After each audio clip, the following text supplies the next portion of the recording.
गांव का नाम था धर्मपुर। यह एक छोटा सा गांव था जहां ज्यादातर लोग खेती बाड़ी और मजदूरी पर निर्भर थे। इसी गांव में एक गरीब परिवार रहता था। परिवार में केवल 2 लोग थे, एक 17 साल का लड़का आरव और उसकी विधवा मां गीता। गीता ने अपने पति की मौत के बाद आरव को पालने के लिए हर संभव कोशिश की थी। आरव के पिता का देहांत एक दुर्घटना में हुआ था। पिता की मौत के बाद आरव की मां ने कपड़े सिलाई का काम शुरू किया, लेकिन गांव में काम इतना कम था कि मुश्किल से घर का खर्च चल पाता। आरव ने भी मां की मदद करने के लिए पढ़ाई के साथ साथ गांव में छोटे मोटे काम करने शुरू कर दिए। आरव पढ़ाई में बहुत अच्छा था। वह हमेशा कक्षा में अव्वल आता था। उसकी आंखों में बड़ा आदमी बनने का सपना था, लेकिन गरीबी की जंजीरों ने उसे जकड़ रखा था। उसकी मां चाहती थी कि वह पढ़ाई करके अपना सपना पूरा करे, परंतु आर्थिक स्थिति इतनी खराब थी कि कभी कभी उसे अपनी पढ़ाई छोड़ने का ख्याल आता। एक दिन स्कूल के प्रधानाचार्य ने आरव को बुलाया और कहा, आरव, तुम्हारे अंदर काबिलियत है। अगर तुम मेहनत करो तो तुम अपनी जिंदगी बदल सकते हो। तुम्हें किसी अच्छे कॉलेज में दाखिला लेना चाहिए। आरव ने यह बात अपनी मां को बताई। मां ने आंसुओं के साथ कहा, बेटा, तुम्हारा सपना मेरा सपना है। मैं कुछ भी करके तुम्हारी पढ़ाई का खर्च उठाऊंगी। गांव में हाई स्कूल तक की शिक्षा उपलब्ध थी। आगे की पढ़ाई के लिए शहर जाना पड़ता था। आरव ने शहर के एक सरकारी कॉलेज में दाखिला लिया, लेकिन वहां पढ़ाई और रहने का खर्च बहुत ज्यादा था। आरव ने मां को चिंता न करने को कहा और खुद काम ढूंढने लगा। वह सुबह कॉलेज जाता और शाम को एक ढाबे पर वेटर का काम करता।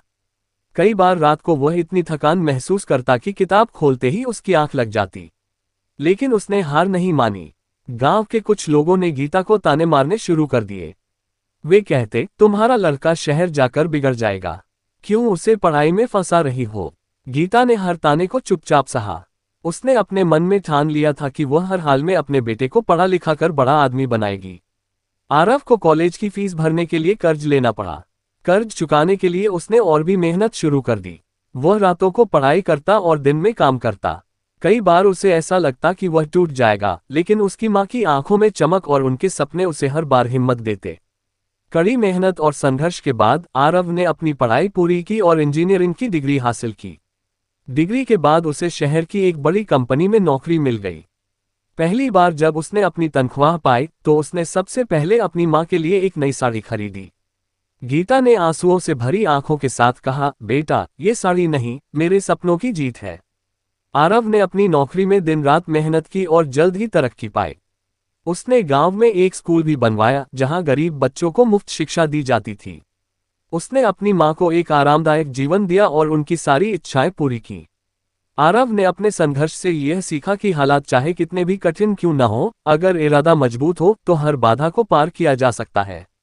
गांव के लोग जो पहले गीता और आरव को ताने मारते थे, अब उनकी मिसाल देते थे। आरव ने साबित कर दिया कि संघर्ष के रास्ते पर चलते हुए भी सफलता के शिखर तक पहुंचा जा सकता है। ये कहानी हमें सिखाती है कि जीवन में कितनी भी कठिनाइयां क्यों न आए, अगर मेहनत और दृढ़ संकल्प से आगे बढ़ा जाए तो सफलता जरूर मिलती है।